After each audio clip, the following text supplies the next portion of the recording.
Hello everyone. Today we are going to discuss about boiler troubles.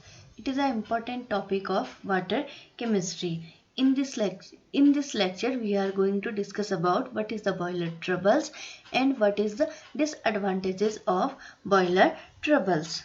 So let's start.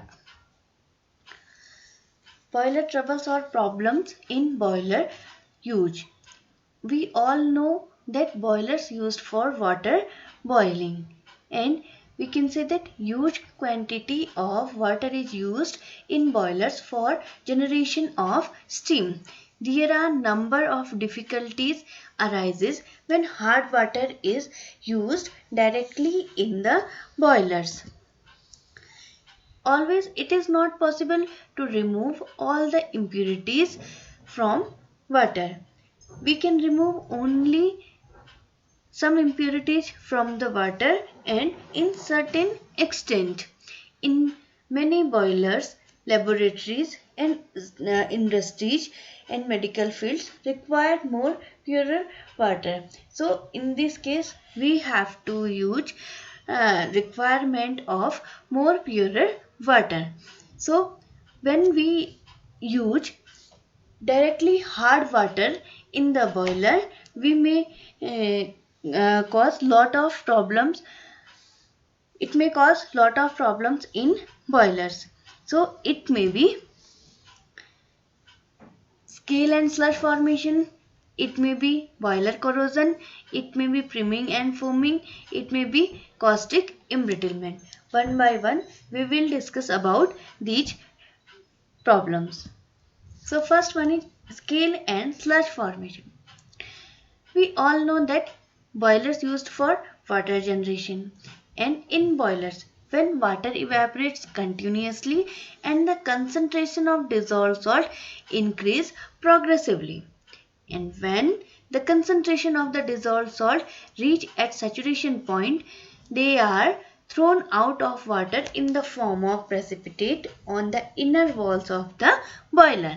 And when if the precipitation takes place in the form of loose, slimy precipitate, it is known as a sludge, and whereas if the precipitation takes place in the form of a hard adhering crust coating on the inner walls of the boiler, it is known as the scale. Here you can see that the two pictures. There are two boilers, first boiler and second boiler. In this boiler you can see that water is boiling and there are presence of loose precipitate suspended in water. This loose precipitate is known as sludge, whereas in this boiler you can see that the inner wall of the boiler is hard, is a coating of hard adhering on the inner wall of the boiler. These hard coating is known as the scales. Here you can see that the example of scale formation in this pipe. It is a pipe and you can see that the inner portion of the pipe is covered by the scales. This is known as the scale formation. Sludge. So what is the sludge? What do you mean by sludge? Sludge, it is a soft and loose slimy precipitate formed within the boiler. It is formed at the colder portion of the boiler and collects in the system where the flow rate is slow or at bends. It can be removed very easily by wire brush because it is a loose or slimy precipitate. It is formed by the substances that have greater solubility values in hot water than in cold water. We have examples of sludge formation, that is the magnesium carbonate, magnesium chloride, calcium chloride, magnesium sulfate, etc. Now, what is the disadvantages of sludge? Sludge are poor conductors of heat. Hence, there is a wastage of portion of the heat generated. And if sludge are formed along with the scale, then the sludge gets interrupted in the scale and both gets deposited as scales. And excessive sludge formation. disturbs the working of the boiler. We can use some preventive measures or some prevention for the sludge formation. We can use softened water and we can use frequently blow down operation. What is the blow down operation? It is drawing off a portion of the concentrated water. Blow down operation is a partial removal of hard water through a tap at the bottom of boiler. When extent of hardness in the boiler becomes alarmingly high and makeup water is addition of fresh softened water to boiler after blow down operations. Next is scales. Scales are sludge deposits where sludge are loose slimy precipitate, whereas scales are hard deposits firmly sticking to the inner surface of the boiler. It is difficult to remove even with the help of hammer and chisel and are the main source of boiler troubles.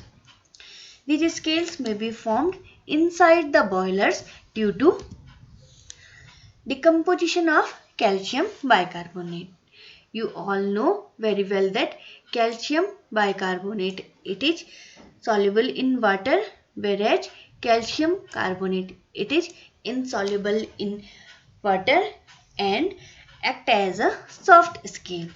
We can say that the scale consisting of mainly calcium carbonate is soft and is the main cause of scale formation in low pressure boilers. Whereas in high pressure boilers, calcium carbonate is soluble due to the formation of calcium hydroxide. And next, deposition of calcium. We all know very well that the solubility of calcium sulfate in water decreases with increase in temperature, and calcium sulfate is soluble in cold water and almost we can say that insoluble in hot water. We know that as the temperature increases, solubility of calcium sulfate decreases and calcium sulfate acts as a hard scale. This type of scale causes troubles in mainly high pressure boilers. Calcium sulfate scale is quite adherent or sticky and it is difficult to remove even with the help of hammer and chisel. And next is scale may be caused by hydrolysis of magnesium salt. Dissolved magnesium salt get hydrolyzed and forming magnesium hydroxide precipitate that form a soft type of a soft scale. We can say that magnesium chloride when hydrolyzed to form magnesium chloride hydrolyzed to form magnesium hydroxide. It is a type of a soft scale. And next, presence of silica is also an important cause of scale formation. We know that even a small quantity of silica is present. It may deposit at calcium or magnesium silicates. It may be calcium silicate or magnesium silicates. These deposits adhere very firmly on the inner side of the boiler surfaces. It is very difficult to remove. One important source of silica in water is sand filter. Now, disadvantages of scales. We will discuss about one by one the disadvantages of scale. First is wastage of fuel. So, how we can say that the scale formation is a disadvantages for boiler and it may cause of wastage of fuel because scales have a low thermal conductivity. So, the rate of heat transfer from boiler to inside water is greatly decreased. In order to provide a steady supply of heat to water, excessive or overheating is done, and this causes increase in fuel consumption. The wastage of fuel depends upon the thickness and the nature of scale. Next is lowering of boiler safety. Due to scale formation, overheating of boiler is done, and it is done in order to maintain a constant supply of steam. The overheating of the boiler tube makes the boiler material softer and weaker, and this causes distortion of boiler tubes and also makes the boiler unsafe to bear the presence of steam, especially in high pressure boilers. And next is decrease in efficiency. Scales may sometimes deposit in the walls and condenser of the boiler and choke them partially. The result is decrease in efficiency of the boiler. And next is danger of explosion. When thick scales or scales in inner boiler wall cracks due to uneven expansion, the water comes suddenly in contact with overheated iron plates. This causes in formation of a large amount of steam suddenly. So, sudden high pressure is developed which may cause explosion of the boiler. So, we have danger of explosion. Now, we can remove scales. If the scales are brittle, they can be removed by thermal shocks, that is heating the boiler and then suddenly cooling with the cold water. This is known as the thermal shock. If the scales are loosely adhering, they can be removed by frequent blowdown operation. And if the scales are adherent and hard, they can be removed by adding some chemicals. We have examples of when calcium carbonate scales can be removed by dissolving in 5 to 10% HCl, and calcium sulfate scales can be removed by EDTA since the calcium EDTA complex is highly soluble in water. And next is prevention of scale formation. We can prevent scale formation in boilers with the help of external treatment of water or internal treatment of hard water.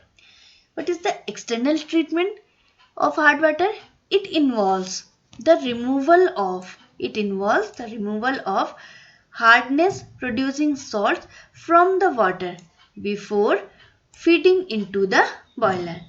And internal treatment means treating the raw water inside the boiler. Next is differences between sludge and scales. Here we have some differences between scales and sludge. We all know that sludge are soft, loose and slimy precipitate and scales are hard deposits. Sludge are non-adherent and non-sticky deposits and can be removed easily, whereas scales stick firmly to the inner surface of the boiler and are very difficult to remove.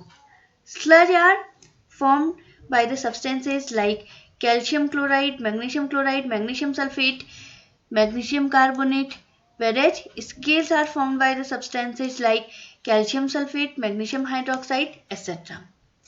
Sludge formed at comparatively colder portion of the boiler, whereas it is or scale formed at heated portion of the boiler. Sludge decreases the efficiency of boiler but are less dangerous. Scales also decreases the efficiency of boiler and chances of explosion are also. Sludge can be removed by blow down operation, and generally scales cannot be removed by blow down operation. So these are the main differences between scale and sludge formation. Next problem we have, that is caustic embrittlement. So what is the caustic embrittlement? Caustic embrittlement, we all know that caustic means deposition of alkali substances, and embrittlement means breaking of substances. So we can say that caustic embrittlement is the phenomena during which the boiler materials becomes brittle due to the accumulation of caustic substances. This type of boiler corrosion is caused by the use of highly alkaline water in the high pressure boiler. Caustic embrittlement, it may sometimes cause, that is during softening by lime soda process. Free Na2CO3 is usually present in small portion in the softened water. In high pressure boilers, Na2CO3 or sodium carbonate decomposes to give NaOH and CO2. Na2CO3 react with water to give NaOH and CO2. The NaOH produced makes the boiler water caustic. This caustic water flows into minute hair cracks. These minute hair cracks present in the inner side of the boiler flows by the capillary action. And when water evaporates, the concentration of dissolved caustic soda increases progressively, that attacks the surrounding areas, thereby dissolving boiler as a sodium ferrite boiler when it is consist by the iron metal. This causes embrittlement of boiler walls, causing even failure of the boiler.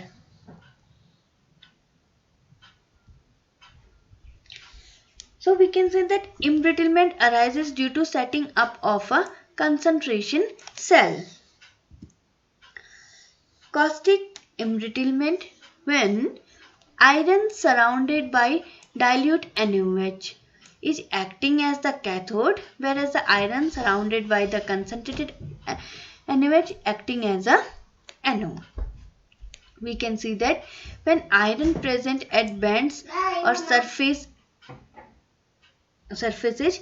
it may act as an anode. Here NaOH is in concentrated form, and when iron present at plane surfaces, it acts as a cathode, and concentration of NaOH is here diluted.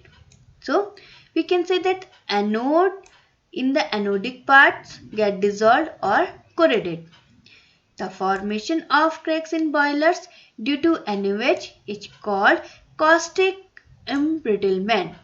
This created a concentration cell. We can prevent caustic embrittlement by using sodium phosphate as a softening reagent instead of Na2CO3 in external treatment of boiler water, or we can use some other substances such as lignin or tannin to boiler water. It can block hair cracks, minute hair cracks present in the inner side of the boiler walls. And we can also use Na2SO4.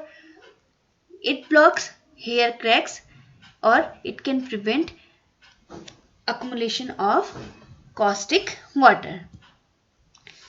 Next problem is priming and foaming. So what is the priming and foaming? Priming. What is the priming? That is the carrying out of water droplets with the steam is called priming. Because of rapid and high velocities of steam, the water droplets move out with the steam from the boiler. We can also say that the steam formation or wet steam formation. Priming, we can also explain that when a boiler is steaming. What is the steaming? That is producing steam rapidly, or we can say that when a boiler is producing steam rapidly, some particles of liquid water are carried along with the steam. This process of wet steam formation is called priming. Priming caused by the presence of large amount of dissolved salts, and it may cause by high steam velocities, or it may cause by sudden boiling, and it may cause by proper designing of boilers and sudden increase in steam production rate, and it may also cause by high level of waters in boilers. Prevention of priming. We can prevent priming formation by fitting mechanical steam purifier. We can use avoiding rapid change in steaming rate, and we can use maintaining low water level. We know that high water level also a cause of priming, so we can use low water levels in boilers, and we can apply efficient softening and filtration of boiler feed water. Next is foaming. So what is the foaming? Foaming of stable bubbles at the surface of water in the boiler is called foaming. Foaming, we can say that more foaming will cause more priming. It results with the formation of wet steams that harms the boiler cylinder and turbine plates. Foaming is due to the presence of oil drops, greasage, and some suspended solids. Foaming may cause due to presence of fatty acids and other impurities. In oils or fatty acids, we know that when these fatty acids react with the NaOH, these form sodium stearate or other salt of fatty acid, and this process is known as saponification. So we can say that oil to react with soaps, which lowers the surface tension of the water and thus increase the foaming tendency of water. Now, prevention of foaming. How we can prevent foaming? We can use some anti-foaming chemicals. It may be castor oil, but the excess of castor oil addition can cause foaming, and oil can be removed by adding sodium aluminates or ANS and replacing the water concentrated with impurities with fresh water. And next one and last one is boiler corrosion. So what is the boiler corrosion and how we can explain boiler corrosion? We know that boiler corrosion is the decay of boiler materials by the chemical or electrochemical attacks of its environment. We know that a gradual degradation of metal is known as the corrosion in the presence of chemical or environmental effects. The boiler corrosion may be caused by dissolved oxygen. We know very well that water usually contains 8 mg of dissolved oxygen per liter at room temperature, and dissolved oxygen in water in the presence of prevailing high temperature of the boiler attacks the boiler material.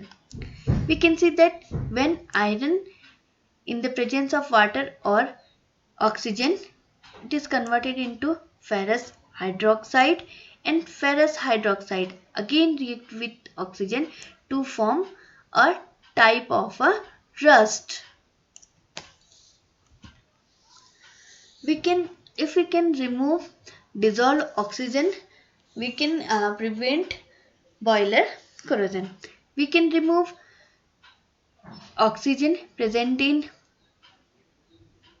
water by adding calculated amount of sodium sulfide. We can add hydrogen or we can add sodium sulfide. Here you can see that sodium sulfide react with oxygen converted into sodium sulfate, and hydrogen also react with the oxygen converted into nitrogen, and sodium sulfide it is react with the oxygen to form sodium sulfate. Here you can see that all the chemicals consume dissolved oxygen in water. Next, by use the mechanical deaeration procedure, we can remove boiler corrosion. Here you can see that a boiler or a tower. Here water inlet, and you can see that the perforated plate, and you can see that the heater is attached with the tower. The work of the heater to heat or to boil the water, and there are lot of many impurities removed in water boiling, or generally we can say that all the temporary hardness removed during the boiling of water. We can see that when water passes through the outlet, it passes through the perforated plates. Due to the perforated plate, the surface area and we can say that the running area of water is increases, where it can easily remove some dissolved impurities in the form of gases, which can be out from the vacuum pump, and some bacteria and the other impurities can be removed with contact with the heater, and we can see that we have presence of or we can find a deaerated water. So by the mechanical deaeration we can remove some impurities of water. Now, due to the dissolved carbon dioxide, there are it may be cause of boiler corrosion. Carbon dioxide dissolved in water forming carbonic acid. It has a low corrosive effect on the boiler material. And carbon dioxide is also released inside the boiler. If water containing bicarbonates is used for the steam generation, we can see that magnesium bicarbonate converted into magnesium carbonate, carbon dioxide and water. Removal of dissolved carbon dioxide. We can remove carbon dioxide by adding calculated amount of ammonia and by the use of mechanical deaeration process. Acids and dissolved salts also cause of boiler corrosion. We can see that water containing dissolved salt of magnesium liberates acid on hydrolysis. Here we can see that the reaction when magnesium chloride react with water, it forms magnesium hydroxide. It is a soft type of scale and some amount of HCl. The liberated acid reacts with the iron material of the boiler chains in boiler chain like processes, producing HCl again and again. Here you can see that the formation of HCl again and again. Consequently, presence of even small amount of magnesium chloride will cause corrosion to a large extent and may cause damage to the boiler material. And next, removal of acids. How we can remove acids from water? We can use softening boiler water to remove magnesium chloride. We can use frequent blow down operation of removal of concentrated water with fresh soft water, and we can use addition of inhibitors as sodium silicates, sodium phosphate, sodium chromate, which protect the boiler material against acid attacks. Now, thank you.